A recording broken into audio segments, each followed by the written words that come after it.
Good morning, student. Welcome to the class. Today we are going to start revision for PT2 periodic test 2 के लिए हम revision start करने जा रहे हैं. So today we will cover history. आज जो है हम हिस्ट्री से रिलेटेड जो चैप्टर हमने जो है periodic test 2 में जो है यहाँ पर जो हमने सिलेबस इंक्लूड किया है उसी से रिलेटेड हम रिवीजन करेंगे. तो सेक्शन ए जो है एमसीक्यूज़ में जो फर्स्ट क्वेश्चन है हमारा, history is considered to be study of. History को जो है किस रूप में यहाँ स्टडी के रूप में कंसिडर किया जाता है? द पास्ट और the future. Correct answer is the past. यानी कि हिस्ट्री में जो है हम जो आज से पहले जितनी भी जो चीज़ें हुई है यानी अतीत कहा जाता है उसके बारे में स्टडी करते हैं. Second, a history of British India was written by. जैसा कि हमने यहाँ पर चैप्टर 2 में डिस्कस किया था कि अ हिस्ट्री ऑफ ब्रिटिश इंडिया जो एक पुस्तक है वो यहाँ पर जो है जेम्स मिल के द्वारा लिखी गई थी. Third question, many dash refer to the British period as a colonial. Many doctors और historians refer to British period as a colonial. यानी कि कुछ इतिहासकार रहे हैं हिस्टोरियंस, उनके द्वारा ब्रिटिश पीरियड को एज अ कॉलोनियल यानी कि एक उपनिवेश के रूप में, उपनिवेश काल के रूप में यहाँ पे जाना जाता है. उपनिवेश मीन्स मैंने आपको समझाया था कि किस तरह से जो है यहाँ पर जो है ब्रिटिश यानी कि अंग्रेजी हुकूमत के द्वारा धीरे धीरे यहाँ पर सबसे पहले जो है ट्रेडिंग व्यापार शुरू किया. धीरे धीरे जो यहाँ पर जो है पूरी तरह से उन्होंने एडमिनिस्ट्रेशन प्रशासन के साथ साथ जो है यहाँ पर पूरी तरह से राजनीतिक और इकोनॉमिकली यानी कि आर्थिक रूप से पूरी तरह से उन्होंने अपना यहाँ पर नियंत्रण स्थापित कर लिया था. फोर्थ क्वेश्चन है, what was the frequency of British government census operation in India. यानी कि ब्रिटिश गवर्नमेंट सेंसस यानी कि जब यहाँ पर जब अंग्रेज़ी सरकार हमारे यहाँ पर थी उस समय जो है जनगणना, सेंसस मीन्स होता है जनगणना यानी कि लोगों की जनगणना की जाती है, गिनती की जाती है. तो उस समय जो है किस तरह यहाँ पर कितने समय के दौरान जो है एक बार जो है यहाँ पर काउंटिंग की जाती थी, जनगणना की जाती थी. तो 10 ईयर्स, और आज भी हम उसी को फॉलो करते हैं. यहाँ पर 10 वर्ष में जो है हमारे यहाँ जनगणना होती है. सेक्शन बी में जो है ब्लैंक्स यहाँ पे आपको फिल करना है. तो dash prepared the first political map of India. यानी कि भारत का जो है सबसे पहले जो है पॉलिटिकल यानी राजनीतिक मानचित्र जो है वो किसके द्वारा तैयार किया गया था? जेम्स रेनेल के द्वारा. Those who is specialised in the art of beautiful writing और कॉल्ड. यानी कि वह व्यक्ति जो यहाँ पर जो है काफ़ी अच्छी जो है लेखन कला में निपुण हो, उसे क्या कहा जाता है? तो यहाँ पर कैलीग्राफिस्ट के रूप में उन्हें जाना जाता है. द रॉयल इंडियन नेवी म्यूटिनीड इन. यानी कि रॉयल इंडियन नेवी के द्वारा यहाँ पर जो है कब विद्रोह किया गया?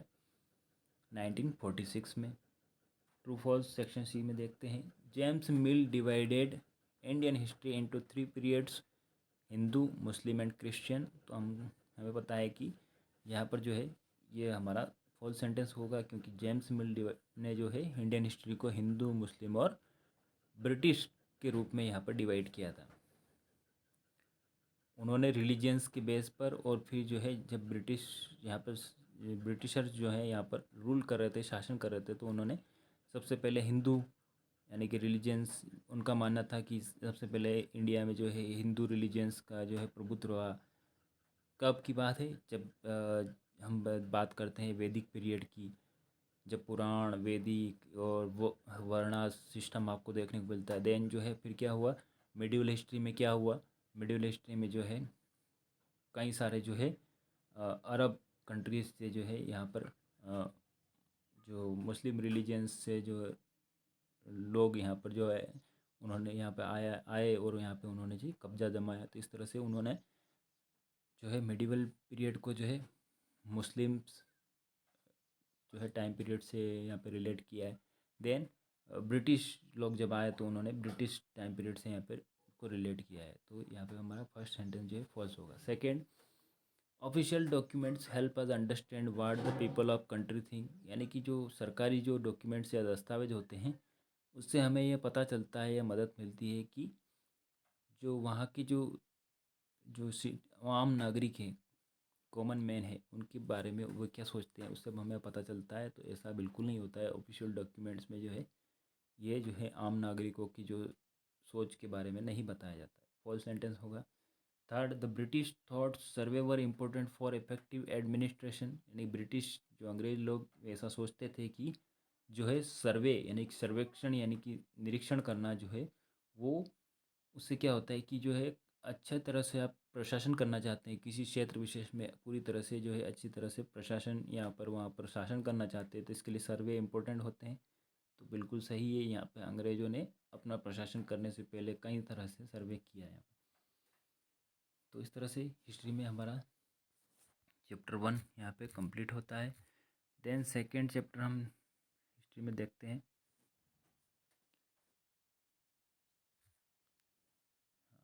सेकेंड चैप्टर है हमारा from trade to territory, that means व्यापार से जो है किसी क्षेत्र विशेष पर अधिकार करना। तो फर्स्ट सेक्शन है हमारा मैच द फॉलोइंग।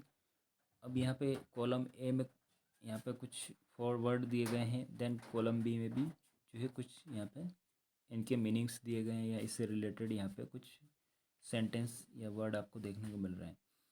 तो इन्हीं को हमको मैच करना है। तो दीवानी, दीवानी मीन्स होता है यहाँ पर राइट टू कलेक्ट रेवेन्यू। आप आंसर पर फोकस करिए। दीवानी मीन्स जो होता है राइट टू कलेक्ट में रेवेन्यू, यानी कि आपने देखा होगा कि वहाँ पर जो बंगाल में जो है मुग़ल एम्परर के द्वारा जो है ब्रिटिश ईस्ट इंडिया कंपनी को जो है एज अ दीवान के रूप में अपॉइंट किया गया था। तो दीवानी मीन्स यहाँ पे जो है राइट टू कलेक्ट रेवेन्यू, यानी कि ईस्ट इंडिया कंपनी को जो है एक अधिकार, आय एकत्र करने का अधिकार यहाँ पर मिल गया था, राजस्व एकत्र करने का। Then second, tiger of Mysore के नाम से किसे जाना जाता था, तो यहाँ पर मैच कर सकते हैं हम टीपू सुल्तान। देन फौजदारी अदालत मीन्स क्रिमिनल कोड, यानी फौजदारी अदालत का मतलब होता है आपराधिक जो मामले होते थे उससे रिलेटेड कोर्ट होती थी। फोर्थ, रानी चन्नम्मा, रानी चन्नम्मा जो थी वो उन्होंने जो है British led an anti British movement in Kittur, Kittur में जो है उन्होंने ब्रिटिश साम्राज्य के खिलाफ जो है यहाँ पर नेतृत्व किया था। अब सेक्शन बी में फिल इन द ब्लैंक्स में डिस्कस करते हैं। फर्स्ट सेंटेंस है हमारा, the British conquest of Bengal began with the battle of, यानी कि ब्रिटिश लोगों को जो है बंगाल में किस लड़ाई में जो है पूरी तरह से यहाँ पर जो है विजय मिली। तो बैटल ऑफ प्लासी जो कि 1757 में जो है सिराजुद्दौला और ब्रिटिशर के बीच में हुई थी, उसमें ब्रिटिश लोग जो है विजयी रहे और उनका जो है बंगाल पर जो है एक तरह से नियंत्रण स्थापित होने लगा। Second, Hyder Ali and Tipu Sultan was the ruler of, Hyder Ali और टीपू सुल्तान जो है कहाँ के शासक थे, तो मैसूर जो कि कर्नाटका स्टेट में लोकेटेड था, वहाँ के शासक थे। Third, Dalhousie implement the doctrine of lapse, Dalhousie, Lord Dalhousie जो थे उन्होंने डॉक्ट्रिन ऑफ लैप्स यानी कि एक हड़प की नीति अपनाई थी। और इसमें क्या होता था, जो भी जो जो कोई भी जो है राजा होता था, अगर उसका जो है यहाँ पर अगर पुत्र न होता हो, कोई भी अगर उसका जो है वंशज के रूप में अगर पुत्र नहीं होता था तो उसका राज्य जो है वो ब्रिटिशर के द्वारा या अंग्रेज़ों के द्वारा हड़प लिया जाता था। तो इसे डॉक्ट्रिन ऑफ लैप्स कहा गया। जैसा कि आप यहाँ पे फॉर एग्जांपल में झांसी की रानी, रानी लक्ष्मीबाई के जो है उनका कोई जो है पुत्र न होने पर और उनके जो है हस्बैंड यानी उनके पति की डेथ होने पर जो है झांसी पर भी जो है अंग्रेज़ों के द्वारा कब्जा कर लिया गया। Fourth, Maratha kingdoms were located mainly in the dash part of India, Maratha जो शासक थे वो इंडिया के जो है कौन से मुख्य भाग पर जो है शासन करते थे, तो यहाँ पे साउथ वेस्टर्न यानी कि दक्षिण पश्चिम भाग पर जो है, वे शासन करते थे। सेक्शन बी, सॉरी यहाँ पे मिस प्रिंट है। सेक्शन सी में आप देख सकते हैं राइट ट्रू और फॉल्स में फर्स्ट सेंटेंस है हमारा, the English east India company the only European company that traded with India, यानी कि यहाँ पर जो है इंग्लिश ईस्ट इंडिया कंपनी एक एकमात्र ऐसी कंपनी थी जो जो यूरोप में जो है एकमात्र ऐसी यूरोपीय कंपनी थी जो इंडिया में व्यापार किया उसने। तो ऐसा नहीं है यहाँ पर जो है, और इन ईस्ट इंडिया कंपनी के अतिरिक्त तो यहाँ पर जो है जैसे पुर्तगीज़, फ्रेंच, डचेस, ये सारे जो है और भी यहाँ पर ट्रेडिंग कंपनियाँ जो है इंडिया में व्यापार करती थी। तो हमारा सेंटेंस फर्स्ट फॉल्स होगा। Second, Maharaja Ranjit Singh was the ruler of Punjab, Maharana Ranjit Singh जो थे वो पंजाब के शासक थे। तो ये हमारा ट्रू सेंटेंस होगा। ओके, मूव करते हैं नेक्स्ट चैप्टर पर। चैप्टर 3 हमारा है रूलिंग द कंट्री साइड, और इसमें जो है हम फर्स्ट सेक्शन है हमारा यहाँ पर रूलिंग द कंट्री साइड में सेक्शन ए MCQs में जो है फर्स्ट क्वेश्चन है हमारा, in which year did Bengal witness the great famine, यानी कि यहाँ पर किस वर्ष जो है बंगाल में जो है एक भयंकर अकाल देखने को मिला आपको, तो 1770 में। देन सेकंड क्वेश्चन है हमारा, the Mughal emperor appointed the East India Company as the diwan of Bengal, यानी मुगल शासकों ने जो है ईस्ट इंडिया कंपनी को एज द दीवान के रूप में, बंगाल के दीवान के रूप में यहाँ पे अपॉइंट किया। Third question, the rajas and taluqdar recognised as, raja और तालुकदार जो है वो किस रूप में जो है यहाँ पे जाने गए, तो ज़मींदार के रूप में। ब्रिटिश ईस्ट इंडिया कंपनी ने उन्हें जो है पर्टिकुलर किसी विलेज या क्षेत्र में जो है ज़मींदार के रूप में अपॉइंट किया, और वहाँ से जो है वे ज़मींदार जो है वहाँ के जो है लोकल उस एरिया से रिलेटेड पीजेंट, ट्रेडर्स, आर्टिजन, इनसे जो है रेवेन्यू कलेक्ट करते थे और जो है कंपनी तक पहुँचाते थे। Fourth, the mahalwari system was devised by an Englishman called mahalwari system जो है वो किस यहाँ पर इंग्लिश मैन के द्वारा डिवाइस यानी कि जो है शुरुआत की गई इसकी, तो Holt Mackenzie will be correct answer. Section B fill the blanks में डिस्कस कर लेते हैं। The rent collecting agent of British planter were called, यानी कि जो यहाँ पर जो है ब्रिटिश प्लांटर, यानी कि जो हमने चैप्टर 3 में पढ़ा था कि इंडिगो प्लांट्स की जो है यहाँ पर खेती की जाती थी, और उसकी खेती के लिए जो है कुछ ब्रिटिश प्लांटर यानी कि जो लोग इसकी खेती करवाना चाहते थे उन्हें ब्रिटिश प्लांटर करवा कहा जाता था, और वो सारा काम जो उसमें जो खर्च होता था, इसके अलावा जहाँ वहाँ फैक्ट्री में जो इसको तैयार किया जाता था तो उसके लिए प्लांटर सारी चीज़ें मैनेज करता था। तो प्लांटर्स के जो है नीचे जो है जो रेंट कलेक्टिंग यानी कि जो किराया वसूल करने के लिए जो है एजेंट होते थे उन्हें किस नाम से जाना जाता था, तो गोमास्तास यहाँ पे आंसर होगा हमारा। Then second, in 1770 terrible famine killed dash people in Bengal, यानी कि 1770 में जो है बंगाल में जो है एक भयंकर अकाल पड़ा, उसमें कितने लोग जो है मारे गए, तो लगभग 10 मिलियंस यानी 10 लाख लोग जो है उसमें मारे गए थे।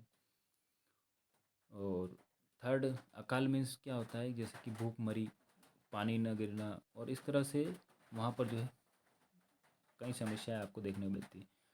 Third, the raja and taluqdar were recognised as, raja और तालुकदार को किस रूप में यहाँ पे जाना जा गया था, तो ज़मींदार के रूप में। फोर्थ क्वेश्चन है, by 1810 the indigo important to Britain from India was dash percent, यानी कि 1810 तक जो है ब्रिटेन में जो है जो इंडिगो यानी नील जो है इंपोर्ट किया जाता है, निर्यात किया जाता है, भारत से भेजा जाता था, उसका परसेंटेज कितना हो गया था, लगभग यहाँ पर 95%, यानी कि अगर आप 100 kg भेज रहे हो तो 95 kg जो है वो इंडिया से ही भेजा जाता था। और हमारे यहाँ के इंडिगो यानी कि नील जो कलर जो यहाँ से इंडिगो प्लांट से प्रोड्यूस होता था, उत्पादन होता था, उसकी यूरोप में काफ़ी ज़्यादा डिमांड थी, इसलिए जो है हमारे यहाँ जो है और स्पेशली जो है ये इंडिगो की खेती हमारे इंडिया में ट्रॉपिक जोन यानी कि जो गर्म क्षेत्र होते हैं वहाँ पर की जाती थी, इसलिए जो है अन्य क्षेत्रों में जैसे कि दूसरे कंट्रीज़ में इस तरह से इसकी खेती नहीं हो पाती थी, इसलिए इनकी डिमांड यहाँ पर काफ़ी ज़्यादा थी। इसीलिए जो है ब्रिटिश प्लांटर ने जो है यहाँ पर कई सारे बंगाल में, बिहार में यहाँ पर जो है नील की खेती के लिए काफ़ी जो है प्रयास किया, और उसके बाद जो है फोर्सली जो है वो इसकी खेती करवाते थे। इसके लिए उन्होंने कई सारी जो है पॉलिसीज़ लेकर आए, जैसे कि यहाँ पर जो है वे रेंट पे जो है क्रॉप्स जो है या वहाँ की जो लैंड होती थी, भूमि, उसको किराए पर लेते थे। इसके अलावा जो है रियोथ सिस्टम आपको देखने को मिलता है, नीज कल्टीवेशन देखने को मिलता है। तो और इससे जो है उनको काफ़ी ज़्यादा प्रॉफिट होता था, इसलिए वे ये सारी इंडिगो की खेती करवाते थे। सेक्शन सी ट्रू फॉल्स में फर्स्ट सेंटेंस है हमारा, bigha is a unit of measurement of land. Bigha जो है लैंड मेजरमेंट के लिए यानी भूमि के मापन के लिए जो है एक यूनिट होती है। तो ये हमारा ट्रू सेंटेंस होगा। Second, the economy was trying to expand the cultivation of opium and indigo. यानी कि कंपनी जो है लगातार जो है यहाँ पे ओपियम और इंडिगो यानी अफीम और नील की खेती के कल्टीवेशन के लिए जो है लगातार प्रयास कर रही थी। तो ये हमारा करेक्ट सेंटेंस होगा, आंसर ट्रू है। तो इस तरह से हमने हिस्ट्री में जो है चैप्टर 1, 2 और 3 के बारे में यहाँ पर डिस्कशन किया। आई होप आप सभी को जो है रिवीजन के लिए काफ़ी ज़्यादा इजी रहेगा। ओके, नेक्स्ट क्लास में हम जो है नेक्स्ट वीडियो में जो है हम जियोग्राफी और सिविक्स से रिलेटेड जो भी चैप्टर हमने इंक्लूड किए हैं उनका रिवीजन करेंगे। तो आज के इस वीडियो में हम इतना ही डिस्कस करेंगे।